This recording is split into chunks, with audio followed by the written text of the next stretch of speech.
दोस्तों बात करेंगे आज संविधान के बारे में। बहुत सारे राजनेता आजकल देख रहे हो कि संविधान का बुक लेकर के और संसद में अपना परचम लहराने की कोशिश कर रहे हैं और उनको कोई काम भी नहीं है, लेकिन बस ये संविधान है, हमको इसको बचाना है, ये संविधान है, हमको इसको बचाना है। कुछ इस प्रकार से अपनी विचारधाराएं रख रहे हैं। तो संविधान है क्या? ये जो संविधान की बुक आप सभी के हाथों में जो देख रहे हो वो है क्या? दोस्तों, मैं इस देश का आम नागरिक हूँ। मैंने आज तक संविधान का बुक नहीं पढ़ा, लेकिन जितना अब तक मैं समझ पाया हूँ, मुझे लगता है कि संविधान के बुक में बहुत सारी चीज़ें ऐसी हैं जो कि सुधार होनी चाहिए, संशोधन होना चाहिए, जो हमारे देश के प्रधानमंत्री मोदी जी करना चाहते थे और करना चाह रहे हैं। ठीक है, लेकिन लोग उस पर क्या कर रहे हैं ना, उस पर उनको वो चीज़ करने नहीं दे रहे हैं, या लोग उसको गलत तरीके से ले रहे हैं, गलत तरीके से समझ रहे हैं। बात करेंगे कि आखिर ये संविधान और ये क्या चीज़ है। तो आप सभी जानते हैं दोस्तों कि डॉक्टर भीमराव अंबेडकर ने संविधान की बुक्स जो है उसको लिखी है। और संविधान की बात करें तो संविधान में वो सारी चीज़ें लिखी हैं जो हमको और आपको सुविधाएं देती हैं, आरक्षण प्रदान करती है। उसमें सज़ा या फिर जो भी चीज़ें होती हैं वो उस संविधान के थ्रू ही होती है, जितना जितना मैं समझ पाया हूँ अभी तक। तो क्या इसमें सुधार होना चाहिए? इसमें बहुत सारे मुस्लिम लोगों का भी पक्ष यही है कि नहीं, संविधान में कोई छेड़छाड़ नहीं होना चाहिए। और जो डॉक्टर भीमराव अंबेडकर जी ने जो संविधान लिखी हैं और जो उनके चहेते लोग हैं, वो भी चाहते हैं कि नहीं, संविधान में छेड़छाड़, संविधान की बुक में छेड़छाड़ नहीं होनी चाहिए। तो क्या ये सही है? क्या जो लोग चाह रहे हैं ऐसा होना पॉसिबल है? और क्या ये इससे हमारे देश का फ़ायदा हो सकता है? तो दोस्तों हम लोग जानेंगे, स्टार्टिंग से कोशिश करेंगे समझने की। आप समझिएगा कि हमारे पहले का रेलवे सिस्टम आप जान लो। हम एक एग्जांपल आपको दे रहे हैं, बात समझिएगा। आप पहले का रेल सिस्टम समझ लो। पहले रेलों में बहुत गंदगी होती थी, बहुत मतलब मेरा जहाँ तक मानना है कि मैं जब आज से लगभग 10 साल 15 साल पहले की बात है, 15-20 साल पहले का होऊंगा, मैं अक्सर टीवी में देखता था कि वहाँ पे ट्रेन हादसा हो गया, वहाँ पे ट्रेन पलट गया, तो वहाँ पे ये हो गया, तो वहाँ पे वो हो गया। अक्सर ये चीज़ें जहाँ तक मुझे याद है कि मुझे सुनने को मिलता था कि रेल हादसा, रेल वहाँ पलट गया, तो वहाँ पे टक्कर हो गया, तो वहाँ पे कोई उसका बोल्ट खोल दिया था, तो वहाँ पे एक कौन राजधानी एक्सप्रेस करके कुछ टकरा गई थी। ये सब चीज़ें आजकल वो सब चीज़ें सुनने को बहुत कम मिलती हैं। आप कहोगे कि इससे संविधान का क्या मतलब है, इससे क्या एग्जाम्पल आप सेट करना चाहते हो? तो दोस्तों, पहले जो ट्रेन का किराया हुआ करता था वो बहुत कम हुआ करता था, और आज जहाँ तक हम बात करें तो रेल का किराया बढ़ चुका है। तो जो पहले किराया लगता था और जो अब किराया लगता है, दोनों अलग अलग हैं। तो यहाँ पे सोचने वाली बात यही है कि अगर यहाँ से 5 किलोमीटर कहीं जाना है और किराया 10 रुपया है, ठीक है, और एक ठेला जैसा गाड़ी है, तो 10 रुपये में वो छोड़ रहा है आपको। अगर उसको मॉडिफाई कर दिया जाए, उसको थोड़ा सा कंफर्टेबल सीट बना दिया जाए, बहुत सारा चीज़ उसमें फेर बदल कर दिया जाए, तो दोस्तों संभव नहीं है कि उसका किराया 10 रुपया ही लगे। जैसी आपको सुविधाएं चाहिए उस हिसाब से उसके प्राइस भी पे करने पड़ते हैं, आप सभी जानते हो। अगर आप यहाँ से दिल्ली जाना चाहते हो, रांची टू दिल्ली जाना चाहते हो, तो ट्रेन से जाओगे तो लगभग 1000-1200 रुपये का किराया आएगा। स्लीपर क्लास में जाओगे तो 500-600 रुपये किराया आएगा। और वहीं अगर आप एरोप्लेन से जाओगे तो तकरीबन 3-4 हज़ार 5,000 रुपये का किराया आएगा। तो तीनों चीज़ों में बहुत सारी डिफरेंसेस हैं। जैसे कि आप स्लीपर क्लास में जाते हो, 500-600 रुपया किराया आता है, तो स्लीपर क्लास में आप समझ सकते हो कि आपको एसी की सुविधाएं नहीं मिल रही हैं। आप अगर एसी कोच में जाते हो तो आपको वहाँ पे एसी मिल रहा है, बहुत सारी बेनिफिट्स मिल रही हैं, तो उस हिसाब से आपको उसके लिए पे करना ही पड़ेगा। तो लोग इतना कॉमन सा चीज़ नहीं समझते हैं कि वक्त के साथ साथ बदलाव ज़रूरी है। क्यों ज़रूरी है? क्योंकि हमें विकास करना है, हमको एक विकसित भारत बनाना है, और विकसित भारत के लिए हमारी और आपकी ये जिम्मेवारी बनती है कि जो भी चीज़ें जो हमारे भारत के लिए सही हो उसको लागू किया जाए। फिर आखिर लोग इस सब चीज़ों में इतना बूमा बूम क्यों कर रहे हैं? क्योंकि उनके पास कोई और मुद्दे हैं ही नहीं। आप सभी जानते हैं हमारे आदरणीय प्रधानमंत्री मोदी जी, जो उनकी भावनाएं हैं और जो भी उन्होंने किया है इस देश के लिए वो सराहनीय है। उसका खैर कोई जवाब ही नहीं है, कोई उसका तोड़ ही नहीं है। कोई मतलब एक तरह से देखा जाए तो मैं कहूँ कि कोई उसमें ये नुस्ख निकाल ही नहीं सकता है कि इसमें कोई नुक्स है, जहाँ तक देखा जाए। देखिए, मैं कोई राजनेता या फिर कोई मैं ऐसा नेता वाला इंसान नहीं हूँ। पता नहीं आखिर भारत के लोग कब समझेंगे। इतना कॉमन सी बात लोगों को समझ में नहीं आती कि देखिए, बदलाव को कभी नहीं रोका जा सकता है। बदलाव सृष्टि का नियम है। परिवर्तन परिवर्तन ही संसार का नियम है। इस संसार में परिवर्तन अनिवार्य है। बिना परिवर्तन के कुछ नहीं हो सकता है। पहले के लोग धोती कुर्ता पहनते थे, उसमें उन लोगों को कमियां नजर आई, ठीक है। लोग चाह रहे थे कि नहीं कुछ थोड़ा सा फैशनेबल मैं पहनूं। फिर उसके बाद आया फुल पैंट, फिर उसके बाद आया जीन्स पैंट। जीन्स पैंट देखा गया तो हाँ भाई, ये मोटा कपड़ा है और अच्छा चलला, ढेरे दिन भी चलला। तो इसको ज़्यादा लोग अब फिर पहनने लगा, सब चीज़ करने लगा। अब धोतिया के भुला गया। धोती का है कि बहुत कम दिन चलता है, अब जीन्स बहुत दिन चलता है। जीन्स में आदमी कंफर्टेबल भी लगता है और सुंदर भी लगता है। तो आदमी इसको लागू कर दिया कि हाँ ना, जीन्स पहना। अब ज़्यादातर लोग, यंग लोग देखिएगा, यंग लोग भी अब जो थोड़ा सा बूढ़ा बुजुर्ग भी हैं वो भी पहनते हैं जीन्स। जो पहन लिया तो कहेगा कि ना जीन्सवा तो ठीक है लगत बा। तो बदलाव यहाँ पे हुआ। अब सारे लोग धोती कुर्ता पहन के चलेंगे तो अच्छा नहीं लगेगा। तो संसार का नियम ही है ये बदलाव। धीरे धीरे बदलना पड़ेगा। और अगर बदलाव अच्छे चीज़ों के लिए हो तब तो बहुत ही अच्छी बात है। अगर हमारी वेशभूषा में आप देख सकते हैं, पहले तो हम लोग पत्ता पहनते थे, पत्ता पहन के चलते थे।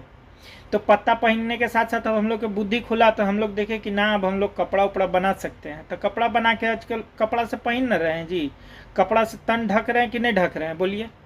तो कहिए कि ना हम तो परिवर्तन नहीं चाहते हैं। तो परिवर्तन नहीं चाहते हैं तो जलाइए ओकरे से, पत्थर में पत्थर रगड़ के आगे जलाइए, पत्ता पहनिए, पतवे लपेट लीजिए, आ पेड़ उड़ पर एनो से उन्हें कूद के आओ खाते रहिए फल फूल हैं।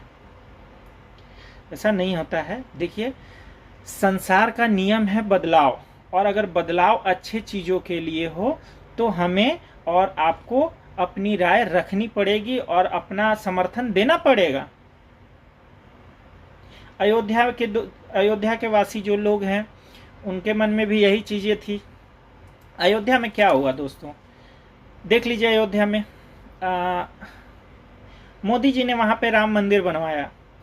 अब राम मंदिर तो बनवा दिया तो वहाँ के गरीबों लोगों का कहना है कि हमारे घर तोड़ दिए गए, हमारे दुकान तोड़ दिए गए, हमारे मकान तोड़ दिए गए। मैं तो गरीब था, मैं बेघर हो गया, मैं वहाँ से निकल गया, मुझे पैसे भी नहीं मिले। बहुत सारे लोगों की परेशानियाँ हैं। उनका देखिए, उनके साथ मेरी सहानुभूति है। मैं समझ सकता हूँ कि देखिए परेशानियाँ हुई हैं आपके साथ, लेकिन एक ऐसा चीज़ हम लोग संभव कर पाए हैं जो कि नामुमकिन था।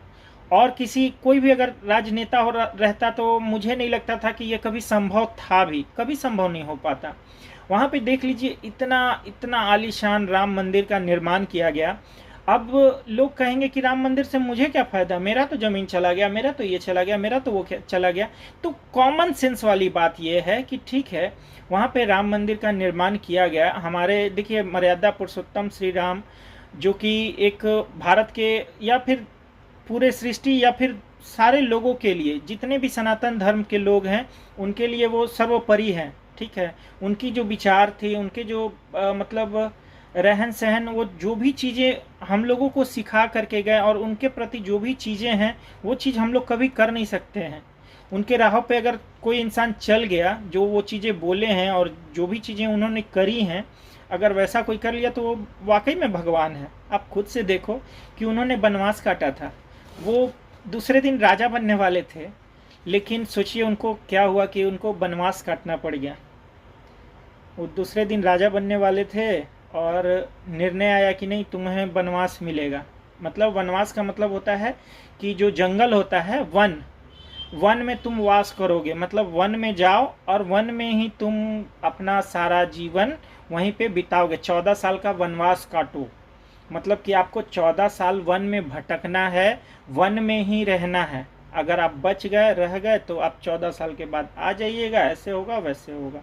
ये सब चीज़ें रामायण की किताबों में लिखी हैं, और अब जितने भी सनातन धर्म के भाई लोग हैं हम सभी जानते हैं ये चीज़ें, ठीक है। और मर्यादा पुरुषोत्तम राम के बारे में खैर क्या कहना, वो तो हमारे राम हैं, और उनके आदर्शों पे चल जाना या फिर उनकी बातों को, यही चीज़ तो दोस्तों भारत को एक सांस्कृतिक भारत बनाती है। यही चीज़ें तो हर इंसान में होनी चाहिए। अगर ये चीज़ें सभी इंसान में हो जाए तब तो दोस्तों आप, हम लोग क्या करते हैं, रात को दुकान बंद कर देते हैं, दुकान खुला रहेगा और एक सामान की चोरी भी नहीं होगी, अगर उनके आदर्शों और उनके बारे में लोग समझ जाएं तो खैर इतना तो संभव नहीं है कि सभी लोगों को ये इतना कुछ बताया जाए, और इतना बदलाव तो खैर नहीं हो सकता है, मैं जानता हूँ, लेकिन खैर कोई बात नहीं। श्री राम के आदर्शों पे आप ठीक है नहीं उतना कर सकते हो तो कम से कम जो भी बनता है दोस्तों, कम से कम इतना ही करो, ठीक है। तो वहाँ पे आप देख सकते हो कि बहुत ही भव्य राम मंदिर का निर्माण किया गया। तो राम मंदिर के निर्माण से आपका क्या फ़ायदा होगा, तो वहाँ पे बहुत सारे टूरिज़्म होंगे। जैसे कि वहाँ पे देखिए उतना भव्य राम मंदिर बना है, तो लोग दर्शन के लिए आएंगे दूर दूर से। जब दूर दूर से लोग दर्शन के लिए आएंगे, वहाँ पे भीड़ भड़क्का होगा, बहुत सारी भीड़ लगेंगी, तो आपको ऑलरेडी वहाँ पे कुछ करने की आवश्यकता नहीं है। आप वहाँ पे एक छोटा सा दुकान भी खोल दोगे, फूल भी बेचोगे, तो आप समझो तो दिन से लेकर के रात तक अपने खर्चा निकाल सकते हो। कुछ प्रसाद बेचोगे तो अपना दिन से लेकर के रात तक खर्चा निकाल सकते हो। तो ये सब चीज़ें अब चाहोगे कि नहीं मैं तुरंत भर में बदलाव चाहूँ, तो ऐसा संभव नहीं है। तुरंत भर में देखिए जादू की छड़ी नहीं है कि घुमाया और सारा कुछ मतलब एक बार में सही हो गया। जो मुद्दे बहुत दिनों से फंसे पड़े थे उसको अभी क्लियर किया गया है। और बात रहा कि अयोध्या के आसपास जो भी चीज़ें टूटी फूटी पड़ी हैं, चाहे जो भी चीज़ें हैं, तो उन पर भी हमारे देश के प्रधानमंत्री का ज़रूर निगाह जाएगा, या फिर उनको अगर नहीं गया है तो आप बिल्कुल शिकायत कीजिए, आप उसके हकदार हैं, आप उसके खिलाफ़ आवाज़ उठाइए। जो भी आपके वहाँ के सीएम हैं वो उसको आप बोलिए, और वो अगर नहीं करते हैं तो ये गलत बात है, इसके लिए फिर मैं भी एग्री करूँगा। लेकिन अगर आप चीज़ों को ही गलत तरीके से लोगे तब तो फिर गलत है ना। लोगों को टाइम दो, लोगों को टाइम देना पड़ेगा तभी तो हम जानते हैं कि अयोध्या में भी बहुत सारे लोग हैं, हमारे यूपी में भी बहुत सारे लोग और भाई ऐसे हैं जो कि मोदी जी को बहुत प्यार करते हैं और बहुत चाहते हैं, ठीक है। लेकिन कुछ मिसअंडरस्टैंडिंग की वजह से ऐसी चीज़ें हुई हैं जहां से उनकी सीटें बहुत कम आई और लोग थोड़े से नाराज़ हैं। लेकिन अब लोग समझ चुके हैं, जो भी ये नेता हैं और जो ये झूठ मूठ का जो भाषण करके गए हैं, ठीक है। जैसे अखिलेश यादव ने जी ने कहा कि ठीक है आप लोगों को 1 लाख रुपए साल के मिलेंगे, और सारे लोग 3 ठो नेता हैं, जो राहुल गांधी जी ने भी कहा था, और माननीय क्या नाम है उनका, तेजस्वी यादव जी ने भी यही कहा था। तो इन लोगों का एक ही वे था कि ठीक है हमारी सरकार आएगी तो आपको 1 लाख रुपए साल के आपको दिए जाएंगे, 8,000 रुपये महीना आपको मिलेगा। दोस्तों संभव नहीं है, सभी को पैसे बांटना संभव नहीं है, और पैसों से हमारे देश का विकास नहीं हो सकता है। आप सिर्फ अपना फ़ायदा मत देखिए, आप अपने देश का फ़ायदा देखिए। जो आपके देश के लिए करे, जो आपके भारत देश के लिए करे, हमारे भारत देश, हमारा ये फ़र्ज बनता है, हमारा ये फ़र्ज बनता है कि हम अपने भारत देश के लिए भी सोचें, सिर्फ अपने स्वार्थ में ऐसा न करें। आप समझ सकते हैं, ये स्वार्थपना है कि सिर्फ मेरे को बेनिफिट्स मिलेंगे, मेरे फ़ायदे होंगे तभी हम कुछ करेंगे। जी नहीं, हम अगर भारत देश में रह रहे हैं और हम भारत देश के नागरिक हैं तो हमारा और आपका ये कर्तव्य बनता है कि हमको इसकी पूरी निष्ठा से जो भी हो सके बन सके, हमको अपने तरफ से सहयोग करना पड़ेगा, ताकि एक अच्छा भारत हम लोग बना सकें।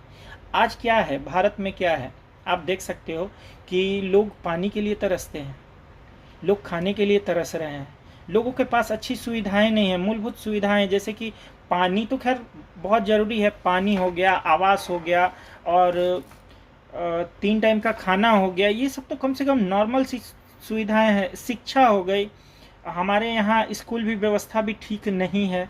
आप सभी जानते हैं कि भारत देश में थोड़ा सा एजुकेशन सिस्टम महंगा है, और क्यों ना इस दिशा में अगर हम लोग काम करें और इसके बारे में सोचे और इसके खिलाफ अगर कोई आवाज़ उठाए तो बोले तो अच्छा भी लगता है कि चलो तुम्हारा एजुकेशन सिस्टम ठीक नहीं है, एजुकेशन सिस्टम में ये चीज़ें करनी चाहिए, तो इससे हमारे भारत देश को फ़ायदा होगा, यहाँ के लोगों को फ़ायदा होगा। एजुकेशन इतना कॉस्टली है, इतना महंगा है, तो उसको ऐसे किया जाए तो ये सस्ता हो सकता है। यहाँ के टीचर्स को अच्छी तरीके से वो क्या किया जाए कि ट्रेनिंग दी जाए, ठीक है, ताकि वो बच्चों को और अच्छे तरीके से पढ़ा पाए, तो एक अच्छा भारत तभी तो बन पाएगा ना। तो आप अगर रूठ जाओगे, सोचोगे कि हम साला सरकार ही बदल देंगे, ये कर देंगे, तो आपको इसमें क्या फ़ायदा होने वाला है? कौन आपके बारे में सोचने वाला है?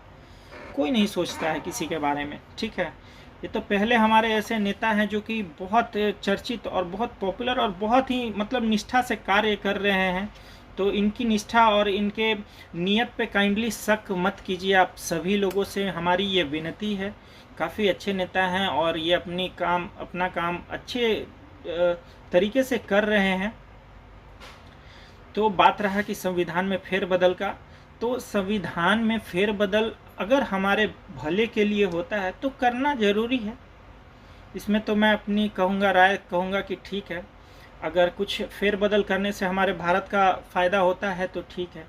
ज़रूरी नहीं है कि आरक्षण मिलते आया है तो लोगों को आरक्षण मिले ही। आप कैपेबल बनो ना उतना, ठीक है, आप कैपेबल बनो। अगर मैं पहले से उसमें लिखा हुआ है, ठीक है ना, कि 8वां, एक मैं एग्जांपल सेट कर रहा हूँ, ये मत कहना कि तू तो यार पढ़ा ही नहीं है तो फिर कैसे बोल दिया। तो मैं एक एग्जांपल सिर्फ दे रहा हूँ कि अगर उसमें लिखा हुआ है कि 8वां क्लास जो भी पास कर लेगा, ठीक है ना, वो पुलिस के डीएसपी बन जाएगा, चाहे ये भी बन जाएगा, जो भी है, ठीक है। अगर ऐसा लिखा हुआ है कहीं पे, तो अगर उसको बदलाव करके अगर ये कर दिया जाए कि नहीं है, जो 12 पास होगा वो अब ई पद पे बैठेगा और ये चीज़ करेगा, तो वो थोड़ा सा अच्छा हुआ ना, वो अच्छा हुआ। अगर वो उस चीज़ को आज कर देखो, दौर बदल रहा है। पहले का दौर क्या था, जब हमारे डॉक्टर भीमराव अंबेडकर जी ने उस संविधान में लिखा होगा जो भी चीज़ें, वो उस टाइम उस दौर में लिखा होगा। समझना, ये बहुत गहराई वाली बातें हैं। आप समझना कि उन्होंने उस दौरान लिखा था, ठीक है, कि अगर तुम्हारे साथ ऐसा होता है तो तुम्हारा नियम कानून कुछ ऐसे कहता है, तुम अपने हक के लिए लड़ सकते हो, ऐसे कर सकते हो, ठीक है। संविधान में यही चीज़ें लिखी होंगी, ठीक है। अगर तुम पिछड़ी जाति के हो तो तुमको इतना आरक्षण मिलना चाहिए, तुम अगर जनरल कास्ट के हो तो तुमको ये चीज़ें मिलनी चाहिए, ये सब चीज़ें, सारी कुछ चीज़ें उसमें यही सब लिखी होंगी, ठीक है। जो भी न्याय के लिए होगा वो सब सारा चीज़ लिखा होगा, नियम कानून जो भी चीज़ें होंगी ये संविधान में लिखी हुई होंगी, जहाँ तक मैं समझता हूँ यही चीज़ है संविधान, और क्या है।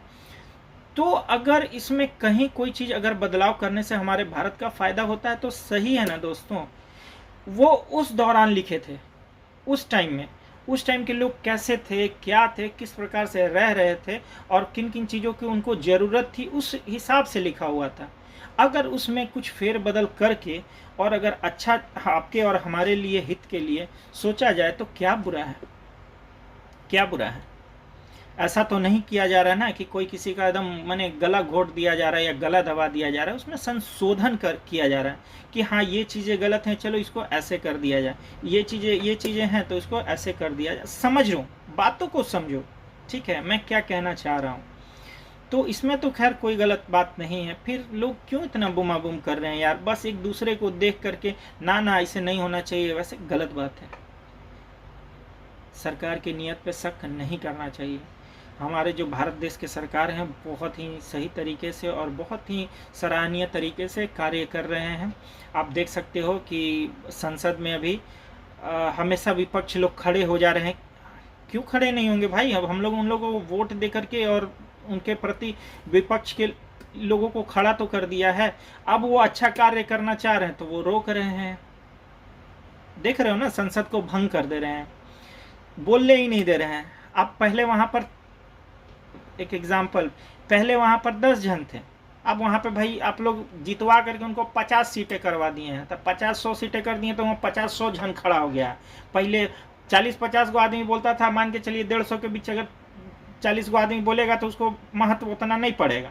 लेकिन अब सोचिए कि उन्हें है 200-250 आदमी, हमें 100-150 आदमी, अब बोलेगा तो भाई झगड़ा होगा ही, तो होगा तो यहाँ देश का विकास थोड़ी हो पाएगा, भारत देश का विकास नहीं होगा ना दोस्तों। तो ये सब चीज़ें समझनी चाहिए। देखिए जब भी इलेक्शन आते हैं तो इसको मजाक में मत लिया करिए।